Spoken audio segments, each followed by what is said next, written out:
કેમ છો મિત્રો? બધા મજામાં ને? મિત્રો, આજના વિડીયોમાં જાણીશું કે કઈ રીતના આદુનું નિયમિતપણે સેવન કરવાથી તેના ફાયદાઓ તમે મેળવી શકો છો. મિત્રો, તો આપણો આજનો આ વિડીયોમાં જોશું કે અહીં આદુનું સેવન કરવાથી તમને શું શું ફાયદાઓ થાય છે. મિત્રો, આદુ એ એક પ્રકારનો આયુર્વેદિક પ્રાચીન ઔષધિ તરીકે પ્રખ્યાત શાકભાજી છે, જે જીવન શક્તિ અને તંદુરસ્તી માટે ઘણી રીતે ઉપયોગી છે. આદુ દરેક ઘરમાં ઉપયોગમાં લેવાતો કાચો મસાલો છે, જે ભોજનનો સ્વાદ તો વધારે જ છે, સાથે જ તેના અસંખ્ય સ્વાસ્થ્ય લાભ પણ આપે છે. તેના ગુણો અને પોષક તત્વોના કારણે તેને આયુર્વેદમાં પાવરફુલ જડીબુટી તરીકે પણ ઓળખવામાં આવે છે. મિત્રો, અહીં એના ફાયદાઓને વધુ વિગતવાર આપણે સમજશું. તો મિત્રો, વિડીયો ખૂબ જ માહિતીથી ભરપૂર છે, તો વિડીયોના અંત સુધી બન્યા રહેજો. નંબર 1 છે મિત્રો, પાચન તંત્ર માટે લાભદાયક. આદુનો મુખ્ય ફાયદો એ છે કે તે પાચન શક્તિને મજબૂત બનાવે છે.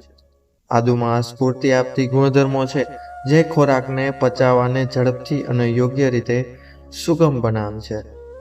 આદુના ઉપયોગથી પાચન ક્રિયા મિત્રો સુધારી શકાય છે અને પાચનની સમસ્યા જેમ કે ગેસ, મળમૂત્ર બરાબર ન થવું, પેટમાં દુખાવું અને એસિડિટીની સમસ્યાઓમાં આરામ મેળવી શકાય છે. આદુ એ એન્ટી ઇન્ફ્લેમેટરી ગુણધર્મોથી ભરપૂર હોય છે, જે પેટની અસ્વસ્થતા ખતમ કરી નાખે છે. ત્યારબાદ નંબર 2 ઉપર આવે છે મિત્રો, શરદી, ખાંસી અને ગળાની ખંજવાળ માટે લાભદાયક.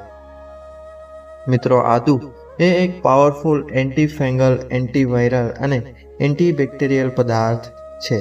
આદુ શરીરમાં ઇન્ફેક્શન સામે લડવામાં મદદ કરે છે, જે શરદી, ખાંસી અને ગળાની ખંજવાળ માટે ખૂબ જ આરામદાયક હોય છે. આદુના ચાયમાં થોડું મધ, લીંબુ અને પુલાવ મિશ્રિત કરીને શરીરનું તાપમાન નીચે કરવામાં મદદ મેળવી શકાય છે. ઉપરાંત શરદી અને ખાંસીના લક્ષણો પણ આદુના એક નાનકડા ટુકડા ચાવવાથી ઓછું થઈ જાય છે. નંબર 3, દર્દ અને દ્રાવક ગુણધર્મો. મિત્રો, આદુમાં એન્ટી ઇન્ફ્લેમેટરી ગુણ છે, જે હાડકાં અને સાંધા પર થતી સોજો અને દુખાવામાં રાહત આપે છે. વધુમાં કહીએ તો મિત્રો, આદુ એ મસળીઓના દુખાવાને પણ દૂર કરે છે, જે વ્યાયામ, વધુ થાક અથવા ઈજા પછી મોટા ભાગે થતા હોય છે. હળવું આદુ ખાવા અથવા તેના તેલથી મસાજ કરવાથી મસળીઓના દુખાવા મિત્રો રાહત મેળવી શકાય છે. નંબર 4 ઉપર આવે છે, વજન ઘટાડવામાં મદદરૂપ. મિત્રો, આદુથી ચયાપચય પ્રક્રિયાને તેજ કરી શકાય છે, જે તમને વજન ઘટાડવામાં પણ મદદરૂપ થાય છે. આદુ પાંખ અને પેટની ચરબી ઘટાડવામાં સહાય કરે છે. આદુનો ઉપયોગ કરવામાં તમારા મેટાબોલિઝમમાં તેજી આવે છે, જે ખાધેલ ખોરાકને વધુ ઝડપથી પચાવવામાં મદદ કરી શકે છે.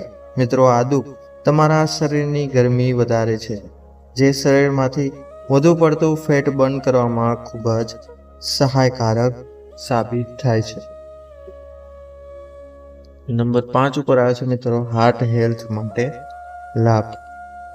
આદુનો હાર્ટ પર સકારાત્મક પ્રભાવ હોય છે.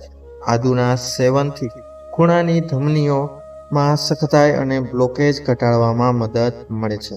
આ ઉપરાંત આદુથી પથરી, રક્તદાબ અને કોલેસ્ટ્રોલના સ્તરનું નિયંત્રણ કરવામાં પણ સહાય મળે છે, જેના કારણે હાર્ટના રોગોથી બચી શકાય છે. નંબર 6 પર આવે છે મિત્રો, એલર્જી અને ડિજેસ્ટિવ બીમારીઓ માટે ફાયદાકારક. મિત્રો, આદુનું નિયમિત સેવન એવરગ્રીન તરીકે તમારી ડાયજેસ્ટિવ વ્યવસ્થાને મજબૂત બનાવે છે. તે ફૂલો, ધૂમ અને રોગોથી જલ્દી રાહત આપે છે. આદુનો ઉપયોગ તમારા શરીરમાં એન્ટી એલર્જીક પ્રક્રિયાને મજબૂત બનાવે છે. ત્યારબાદ નંબર 7 ઉપર જોઈએ તો એ છે મિત્રો, મગજ અને માનસિક સ્વાસ્થ્ય માટે ફાયદાકારક. આદુના સેવનથી મગજને તંદુરસ્ત રાખવામાં મદદ મળે છે. ઉપરાંત તે તણાવ, ચિંતાને ઓછી કરે છે અને માનસિક ચિંતાઓ માટે સારી પસંદગી છે. એટલે કે માનસિક સ્વાસ્થ્યને સારું બનાવે છે. કેટલાક અભ્યાસો થયા મુજબ આદુના સેવનથી મગજના કોષોમાં જરૂરતી પોષણ પ્રાપ્ત થાય છે, જે મેમરી અને તબક્કાવાર વિચારશક્તિ માટે ખૂબ ઉપયોગી બને છે.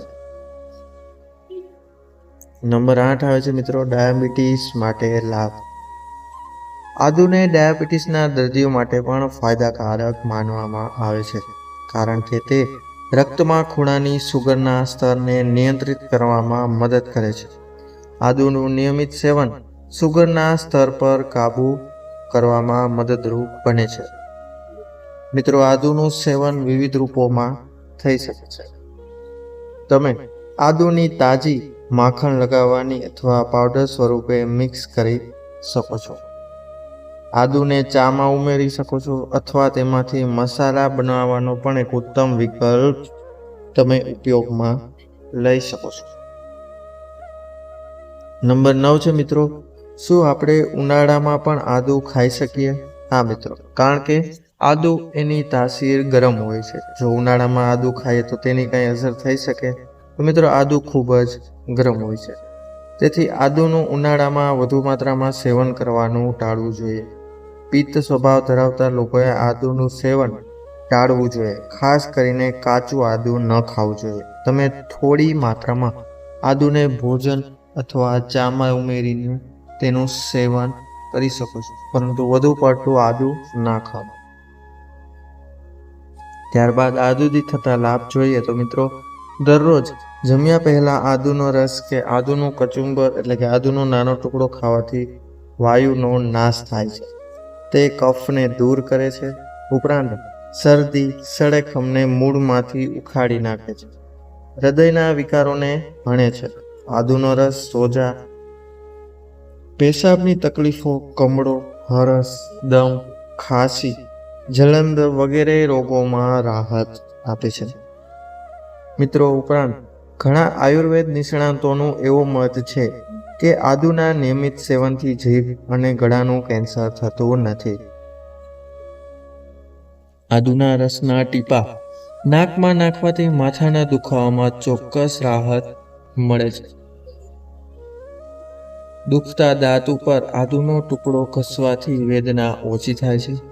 શહેરની આ સમયે અડુ લાભ કરતા છે, એટલે કે આદુ શહેરના આજીવનમાં ખૂબ જ ફાયદાકારક છે. તેના રસથી ભૂખમાં વધારો અને પાચન શક્તિ સુધરે છે. મિત્રો, તમે આદુનો છોડ તમારા ઘરમાં પણ ઉગાડી શકો છો.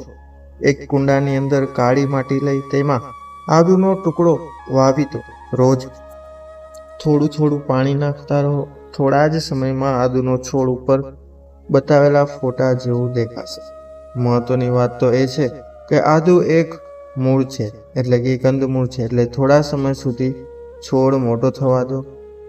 ત્યારબાદ આદુ થોડું કાપીને કાઢવું. પૂરેપૂરો છોડ ક્યારેય કાઢવો જોઈએ નહીં.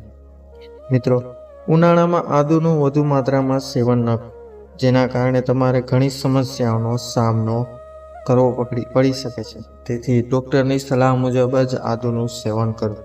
તો મિત્રો, આ હતી માહિતી કે તમે આદુના ઉપયોગથી કઈ બીમારીઓ અને કઈ રીતે શરીરમાં સ્વાસ્થ્ય જાળવી રાખી શકો છો.